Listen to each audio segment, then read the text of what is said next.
ಅಕ್ರಮ ಅವ್ಯವಹಾರ ಭ್ರಷ್ಟಾಚಾರ ಅಂದ್ರೆ ಸೆಟೆದು ನಿಲ್ತಾ ಇದ್ದ ಸಿದ್ದರಾಮಯ್ಯನವರು ಈಗ ಯಾಕೆ ಸೈಲೆಂಟ್ ಆಗಿದ್ದಾರೆ? ಈಗ ಸಿಎಂ ಎದುರಿಸ್ತಾ ಇರುವ ಮುಡಾ ಹಗರಣ ಮಾದರಿ ಈ ಹಿಂದೆ ಕೂಡ ಆಗಿದ್ದಾಗ ಹೀರೋ ರೀತಿಯಲ್ಲಿ ವರ್ತಿಸಿದ್ರು ಸಿದ್ದರಾಮಯ್ಯನವರು. ಆದರೆ ಈಗ ಯಾಕೆ ಹಿಂಗಾದ್ರು ಅನ್ನೋ ಚರ್ಚೆ ರಾಜಕೀಯ ವಲಯದಲ್ಲಿ ಬಿರುಸು ಪಡೆದಿದೆ.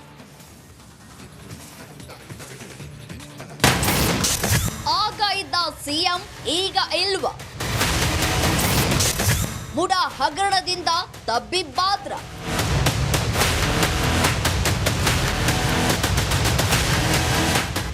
ಸಿಎಂ ಸಿದ್ದರಾಮಯ್ಯ ರಾಜ್ಯ ರಾಜಕಾರಣದಲ್ಲಿ ತಮ್ಮದೇ ಆದ ಛಾಪು ಮೂಡಿಸಿದ್ದ ಈ ನಾಯಕ ಎರಡನೇ ಬಾರಿಗೆ ಸಿಎಂ ಸ್ಥಾನ ಅಲಂಕರಿಸುವ ಮೂಲಕ ಇತಿಹಾಸ ಸೃಷ್ಟಿಸಿದ್ದಾರೆ. ಇಷ್ಟು ವರ್ಷಗಳ ರಾಜಕೀಯ ಇತಿಹಾಸದಲ್ಲಿ ಎಲ್ಲೂ ಸಿಎಂ ಸಿದ್ದರಾಮಯ್ಯ ಹೆಸರಿಗೆ ಕಪ್ಪು ಚುಕ್ಕೆ ಬಂದಿರಲಿಲ್ಲ. ಸಿದ್ದರಾಮಯ್ಯ ಅಂದ್ರೆ ಸಾಕು ಎಂತ ಭ್ರಷ್ಟರು ಕೂಡ ಪತರು ಕೊಡ್ತಾ ಇದ್ರು.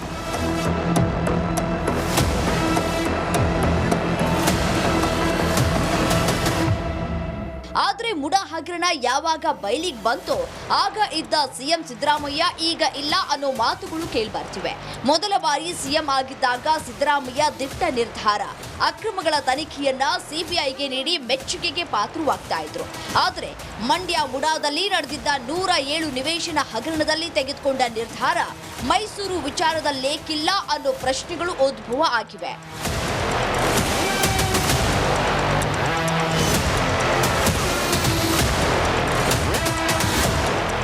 ಆಗ ಅವರಿಗೆ ಕಾಂಗ್ರೆಸ್ ಗೌರ್ಮೆಂಟ್ ಇತ್ತು ಕೇಂದ್ರದಲ್ಲಿ. ಈಗ BJP ಸರ್ಕಾರ ಇರೋದ್ರಿಂದ ತಮ್ಮನ್ನು ಬಂಧಿಸ್ಬೋದು, CBIನವ್ರನ್ನ ಕೈಗೊಂಬೆಯಾಗಿ ಬಳಸ್ಕೊಂಡು ತಮ್ಮನ್ನು ಜೈಲಿಗೆ ಕಳಿಸ್ಬೋದು ಅನ್ನುವಂಥದ್ದು ಭಯ ಕಾಣ್ತಾ ಇದೆ.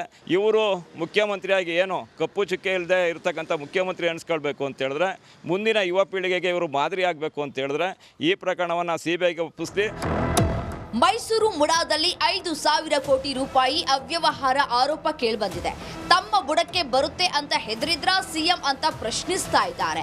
ಸಿದ್ದರಾಮಯ್ಯಗೆ 2013ರಲ್ಲಿ ಸಿಬಿಐ ಮೇಲಿದ್ದ ನಂಬಿಕೆ ಈಗಿಲ್ವಾ? 2009ರಲ್ಲಿ ಮಂಡ್ಯ ಮುಡಾದಲ್ಲಿ ನಡೆದಿದ್ದ 107 ನಿವೇಶನ ಹಗರಣ ಸಂಬಂಧ ಮಾಜಿ ಸಚಿವ CS ಪುಟ್ಟರಾಜು, ಶಾಸಕ ರಮೇಶ್ ಬಂಡಿಸಿದ್ದೇಗೌಡ, ಮಾಜಿ ಶಾಸಕ ಎಂ ಶ್ರೀನಿವಾಸ್ ಸೇರಿದಂತೆ 24 ಮಂದಿ ವಿರುದ್ಧ ಪ್ರಕರಣ ದಾಖಲಾಗಿತ್ತು. ಸಾಮಾಜಿಕ ಹೋರಾಟಗಾರ ರವೀಂದ್ರ ನೀಡಿದ್ದ ದೂರಿನ ಅನ್ವಯ ಕೇಸ್ ದಾಖಲಾಗಿದ್ದು, ನಿವೇಶನ ಹಿಂತಿರುಗಿಸುವುದಾಗಿ CS ಪುಟ್ಟರಾಜು, ರಮೇಶ್ ಬಂಡಿಸಿದ್ದೇಗೌಡ, ಎಂ ಶ್ರೀನಿವಾಸ್ ಪತ್ರ ಬರೆದಿದ್ರು. ಆದರೆ ಮುಡಾ ಮಾತ್ರ ನಿವೇಶನ ವಾಪಸ್ ಪಡೆದಿರಲಿಲ್ಲ. 2013ರಲ್ಲಿ ಪ್ರಕರಣವನ್ನ CBI ತನಿಖೆಗೆ ಸಿದ್ದರಾಮಯ್ಯ ಸರ್ಕಾರ ನೀಡಿತ್ತು.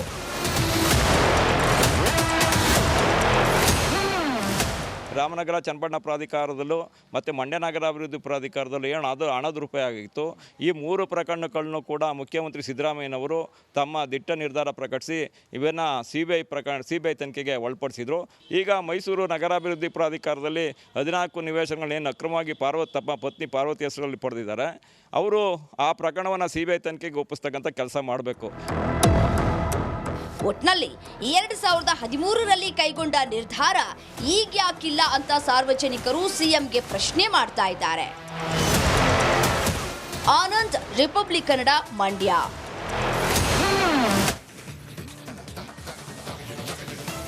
ರೇಣುಕಾಸ್ವಾಮಿ ಕೊಲೆ ಪ್ರಕರಣಕ್ಕೆ ಸಂಬಂಧಪಟ್ಟಂತೆ ದರ್ಶನ್ ಈಗಲೂ ಕೂಡ ಬಳ್ಳಾರಿಯ ಸೆಂಟ್ರಲ್ ಜೈಲಿನಲ್ಲಿ ಮುದ್ದೆ ಮುರಿತಿದ್ದಾರೆ. ಇದೇ ಪ್ರಕರಣಕ್ಕೆ ಸಂಬಂಧಪಟ್ಟಂತೆ ಇನ್ನು 3 ಆರೋಪಿಗಳಿಗೆ ಜಾಮೀನು ಮಂಜೂರಾಗಿದ್ದು ಇವತ್ತು ಬಿಡುಗಡೆಯಾಗಿದ್ದಾರೆ. ತುಮಕೂರು ಜೈಲಿನಿಂದ 3 ಆರೋಪಿಗಳು ಬಿಡುಗಡೆಯಾಗಿದ್ದಾರೆ. ಕೇಶವಮೂರ್ತಿ, ಕಾರ್ತಿಕ್ ಹಾಗೆ ನಿಖಿಲ್ ನಾಯಕ್. ಇನ್ಫ್ಯಾಕ್ಟ್ ಬೇಲ್ ಸಿಕ್ಕಿ 10 ದಿನಗಳಾಗಿತ್ತು. ಆದರೆ ಶ್ಯೂರಿಟಿ ಬಾಂಡ್ ಇತ್ಯಾದಿ ಪ್ರಕ್ರಿಯೆಗಳಿಗೆ ಸ್ವಲ್ಪ ತಡವಾಗಿದ್ದರಿಂದ ಇವತ್ತು ಬಿಡುಗಡೆಯ ಭಾಗ್ಯ ಸಿಕ್ಕಿದೆ. ಸೆಪ್ಟೆಂಬರ್ 23ರಂದು 3 ಆರೋಪಿಗಳಿಗೆ ಜಾಮೀನು ಮಂಜೂರು ಮಾಡಿತ್ತು ನ್ಯಾಯಾಲಯ. 9 ದಿನಗಳಿಂದ ಶ್ಯೂರಿಟಿಗೆ ಅವಕಾಶ ಸಿಗದೆ ಪರದಾಡಿದ್ರು ಕುಟುಂಬಸ್ಥರು. ನಿನ್ನೆ ಜಾಮೀನು ಶ್ಯೂರಿಟಿ ಪ್ರಕ್ರಿಯೆ ಪೂರ್ಣಗೊಂಡ ಹಿನ್ನೆಲೆಯಲ್ಲಿ ಇವತ್ತು ತುಮಕೂರು ಜಿಲ್ಲಾ ಕಾರಾಗೃಹದಿಂದ 3 ರಿಲೀಸ್ ಆಗಿದ್ದಾರೆ.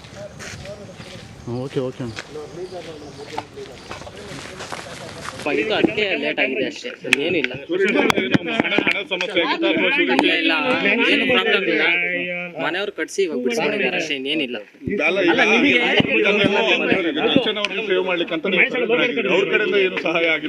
ಇಲ್ಲ ಇಲ್ಲ ಆ ಥರ ಏನು ಇದಾಗಿಲ್ಲ ಬಿಡಿ. ಇದು ಅದಕ್ಕೆ ಲೇಟ್ ಆಗಿದೆ ಅಷ್ಟೇ, ಏನಿಲ್ಲ.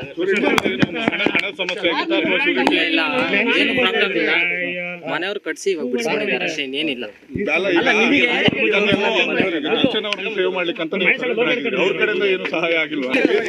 ಏನೇನು ಹೇಳಬೇಕು, ಏನಿಲ್ಲ ಹೇಳಕ್ಕೆ ಏನಿಲ್ಲ, ಏನಿಲ್ಲ ಸರ್, ಏನಿಲ್ಲ ಹೇಳಕ್ಕೆ, ಏನಿಲ್ಲ ಹೇಳಕ್ಕೆ ಅಂದ್ರೆ ಏನು ಹೇಳಿ, ನಾನು ಯಾರೇ ಸಂಪರ್ಕ ಮಾಡಿಲ್ಲ. ಬಿಡಿ ಸರ್, ಏನಿಲ್ಲ. ಏನಿಲ್ಲ ಸರ್, ಹೇಳ್ತಾ ಇದೀವಿ, ಏನಿಲ್ಲ. ಇಡೀ ರೇಣುಕಾಸ್ವಾಮಿ ಕೊಲೆ ಪ್ರಕರಣ ಆಗಿದ್ದೆ ಪವಿತ್ರ ಗೌಡ ಹಾಗೆ ಆಕೆಗೆ ಬಂದ ಮೆಸೇಜ್ನಿಂದ ಅನ್ನೋ ಆರೋಪ. ಪವಿತ್ರ ಗೌಡ ಸಹವಾಸ ಮಾಡೇ ದರ್ಶನ್ ಕೆಟ್ಟರು ಅನ್ನೋ ಅಪವಾದ ಕೂಡ. ಜೈಲು ಪಾಲಾಗಿದ್ರು ದರ್ಶನ್ಗೆ ಪವಿತ್ರ ಧ್ಯಾನ ಮಾಡುವುದು ನಿಂತಿಲ್ಲ ಅನ್ನೋದಕ್ಕೆ ಬಳ್ಳಾರಿಯ ಜೈಲಿನಿಂದ ಒಂದಷ್ಟು ಮಾಹಿತಿ ಸಿಗ್ತಾ ಇದೆ. ಈ ಬಗ್ಗೆ ಒಂದು ಡೀಟೇಲ್ ರಿಪೋರ್ಟ್ ನಿಮ್ಮ ಮುಂದೆ.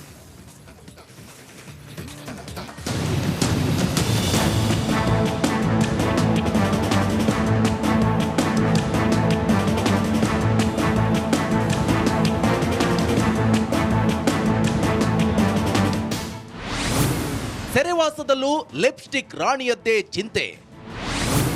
ಕಂಬಿ ಹಿಂದೆ ಹೋದ್ರೂ ಬುದ್ಧಿ ಕಲಿಯದ ದಾಸ. ಪ್ರತಿ ಗಂಡಿನ ಯಶಸ್ಸಿನ ಹಿಂದೆ ಹೆಣ್ಣು ಇರ್ತಾಳೆ ಅನ್ನೋ ಮಾತಿದೆ.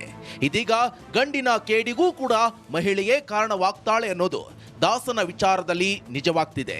ಪವಿತ್ರ ಗೌಡ ಹಿಂದೆ ಬಿದ್ದು ಪರಪ್ಪನ ಅಗ್ರಹಾರದ ದರ್ಶನ ಪಡೆದ ಕಾಟೇರ ಕೆಟ್ಟ ಮೇಲೂ ಬುದ್ಧಿ ಕಲಿತಿಲ್ಲದಂತೆ ಕಾಣ್ತಿದೆ.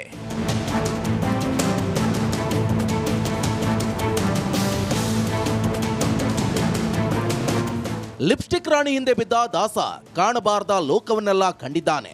ಪ್ರೀತಿಯ ನಶೆಯಲ್ಲಿದ್ದವನು ಸೆಂಟ್ರಲ್ ಜೈಲಿಗೆ ಹೋಗಿದ್ದಾಯ್ತು. ಕೊಲೆ ಕೇಸಲ್ಲಿ ಲಾಕ್ ಆಗಿ ತಗ್ಲಾಕೊಂಡಿದ್ದೂ ಆಯಿತು. ಆದರೆ ಕಂಬಿ ಹಿಂದೆ ಬಿದ್ದಿದ್ರು ಪವಿತ್ರ ಗೌಡ ಬಗ್ಗೆ ಯೋಚನೆ ಮಾಡುತ್ತಿದ್ದಾನಂತೆ. ಪರಪ್ಪನ ಅಗ್ರಹಾರದಲ್ಲಿ ಬೇರೆ ಬ್ಯಾರಕ್ನಲ್ಲಿದ್ದ ಸುಬ್ಬಿ ಮುಖಾಮುಖಿಯಾಗಲು ಸಾಧ್ಯವಾಗಿರಲಿಲ್ಲ. ಬಳ್ಳಾರಿ ಜೈಲಿಗೆ ಶಿಫ್ಟ್ ಆದ್ಮೇಲಂತೂ ಪವಿತ್ರ ಬಗ್ಗೆ ಒಂದೇ ಒಂದು ಮಾಹಿತಿ ಸಿಕ್ಕಿಲ್ಲ. ಹೀಗಾಗಿ ಆಕೆಯ ಬಗ್ಗೆ ಚಿಂತೆ ಮಾಡುತ್ತಿದ್ದಾನಂತೆ. ಗೆಳತಿ ಬಗ್ಗೆಯೇ ದರ್ಶನ್ ಕನವರಿಕೆ. ಬಳ್ಳಾರಿ ಜೈಲಿಗೆ ಬಂದರೂ ಗೆಳತಿಯನ್ನ ಮರೆಯದ ದಾಸ ಆತ್ಮೀಯರ ಬಳಿ ಗೆಳತಿಯ ಯೋಗಕ್ಷೇಮ ವಿಚಾರಣೆ ಮಾಡಿದ್ನಂತೆ.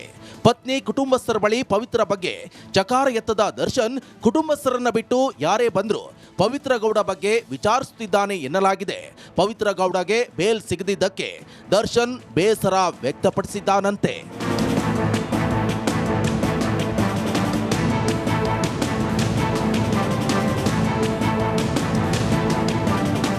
ಒಂದು ಸಣ್ಣ ತಪ್ಪಿಗೆ ಎಲ್ಲರೂ ಜೈಲು ಸೇರಬೇಕಾಯಿತು. ಅವಳದು ತಪ್ಪಿಲ್ಲ ಅಂತ ಕಾಟೇರ ಕೊರಗುತ್ತಿದ್ದಾನೆ ಎನ್ನಲಾಗಿದೆ. ಜೈಲಲ್ಲಿದ್ರೂ ಪವಿತ್ರ ಗೌಡಳನ್ನ ನೆನೆಯುತ್ತಿರುವ ದಾಸ ಪವಿತ್ರ ಗೌಡ ಮೇಲೆ ಪ್ರೀತಿ ಕಿಂಚಿತ್ತೂ ಕಡಿಮೆ ಆಗಿಲ್ಲ ಎನ್ನಲಾಗ್ತಿದೆ. ಅಷ್ಟಿಷ್ಟಲ್ಲದೆ ಹೇಳ್ತಾರ, ಏನೇ ಮಾಡಿದ್ರೂ ನಾಯಿ ಬಾಲ ಡೊಂಕು ಅಂತ. ದರ್ಶನ್ ವಿಚಾರದಲ್ಲಿ ಈ ಮಾತು ಪರ್ಫೆಕ್ಟ್ ಆಗಿದೆ. Bureau report, republic Kannada.